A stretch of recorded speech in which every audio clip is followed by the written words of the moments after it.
Hello guys, তো আমরা আজকে যাব গ্রামফু। তো আমাদের স্নো লোকেশনে। তো ভিউটা অবশ্যই তোমরা সবাই দেখতে পাচ্ছ। তো আমরা রেডি হয়ে গেছি দুজনাই। রেডি হয়ে ওই বাইরে আর কি একটু আড্ডায় আর কি মারছিলাম, জ্বালাতন করছিলাম, যেটা হয় আর কি ন্যাচারালি। তো আমাদের গাড়ি চলে এসেছিলো ঠিক টাইম মতো। তো দেখতে পাচ্ছ তোমরা কতটা ভয়ঙ্কর ল্যান্ডস্লাইড হয়েছিল যেখানে মানালিতে এর আগে। তো কত বড় বড় পাথর। তো দেখতে দেখতে আমরা স্নো শ্যুটও পরে নিয়েছি একটা জায়গায় হোল্ড করে। তা এইটা হচ্ছে সোলান ভ্যালি, যেখানে স্নো এখনও পড়েনি, অবশ্য অ্যাক্টিভিটিস হয় মেনলি এখানে অনেক কিছু। তো দেখতে দেখতে আমরা 11,000 ফিটে উঠেও গেছি। এটা হচ্ছে অটাল ন টানেল। 9 কিলোমিটার রাস্তা। এক্স্যাক্টলি সেটা ক্রস করে দেন। জাস্ট এখানে যদি বরফ পড়তো, জাস্ট ভিউটা একদম ওয়াও থাকতো, বাট আমরা আশা অপোজিট সাইডটা আমরা বলবো ওয়াও। হ্যাঁ, আমরা আশা করেছিলাম ওই সাইডটাও বরফ থাকবে, এই সাইডটাও বরফ থাকবে, বাট থাকেনি, কী করা যাবে। আর দেখতে দেখতে এই দুই দিকে দুটো রাস্তা চলে গেল, একটা সিসুর দিকে, বাঁ একটা দিকে গেল হচ্ছে সিসুর দিকে, অ্যান্ড ডান দিকে আমরা যেদিকে যাচ্ছি সেটা কোকসার, গ্রাম্পু অ্যান্ড রোথাং পাস। তো রোতাং পাস বন্ধ ছিল। Due to the very bad weather, কারণ দেখতেই পাচ্ছ আকাশের অবস্থা হালকা খারাপ, মানে রোদ উঠেছে বাট খারাপই। দেন আমরা কোকসারের এই একটা ভিলেজ, যেটাকে আমরা ক্রস করে দেন পড়বে গ্রাম্পু। তো আমাদের রাস্তায় মোটামুটি ঠিকঠাকই ছিল, বাট প্রচণ্ড ঠান্ডা ছিল, মানে হাত মানে জমে যাচ্ছিল যার একেবারে। জন্য দেখতে পাচ্ছ ভিডিওটাও আমি ঠিকঠাক করে করতে পারিনি। উপর দিকে দেখো, পুরোটাই মেঘ, পুরোটাই। মানে সূর্যটা উঠেছে বোঝা যাচ্ছে, বাট ঠিক আছে। তো দেখতে দেখতে পৌঁছে গেলাম আমরা গ্রামফু স্নো লোকেশনে, যেখানে স্নো অ্যাক্টিভিটিস হচ্ছিল। তো গুড মর্নিং। তো আমরা আছি এখন গ্রামফুতে। তো সোলান ভ্যালিতে সেরকম বরফ নেই, তাই আমরা আজকে গ্রামফুতে এসেছি বরফের জন্য।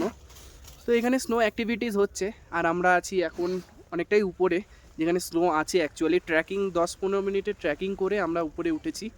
তো 10-15 মিনিটের বেশি লেগেছে আমাদের। ওই আর কি।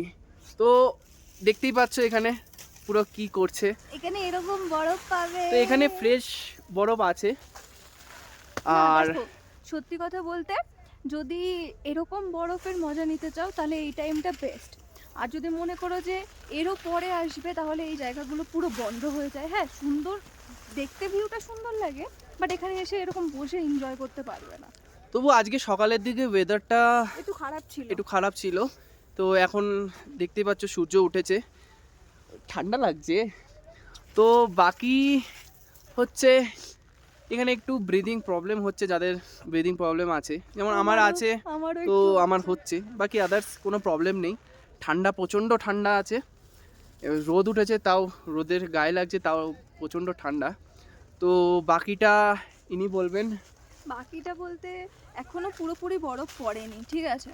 তো পুরো যখন বরফ পড়ে তখন এগুলো পুরো সাদা হয়ে যায়, মানে আমি যে বসে আছি এইগুলোও সাদা হয়ে যায়, এগুলোও থাকে না।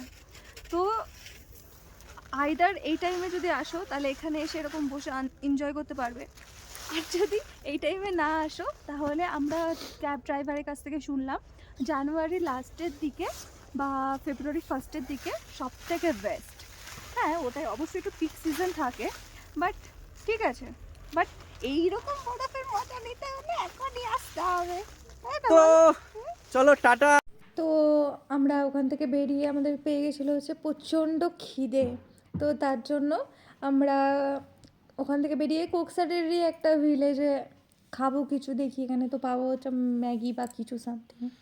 তো পেয়ে গেলাম আমি থুপকা, যেটা অসাধারণ ছিল খেতে, জাস্ট সিরিয়াসলি টেস্টে টেস্টটা অসাধারণ। সত্যি। ফার্স্ট টাইম আমি ট্রাই করেছিলাম। তো সেখান থেকে বেরিয়ে একটু হোল্ড করলাম একটা জায়গায়, একটা লোকেশনে, যেখানে ভিউটা জাস্ট তোমরা দেখো। তা সেখান থেকে বেরিয়ে আবার আমরা চলতে চলতে থাকলাম শিশুর পথে, তাই তো। হ্যাঁ, এবার খুব ঠান্ডা ছিল, মানে গ্রামফুতে কি ঠান্ডা ছিল, তার থেকে যেন বেশি মনে হচ্ছিল সিসুতে বেশি ঠান্ডা ছিল। যেখানে আমি হাতই বের করতে পারছিলাম না, এতটা ঠান্ডা, এইটা হচ্ছে এতটা মেন ঠান্ডা। শিশুর দিকে যাওয়ার প্রথম রাস্তাটা, এটা সেকেন্ড রাস্তা। জাস্ট যেখানে ওয়াও। হ্যাঁ, এটাকে বলে লাহল।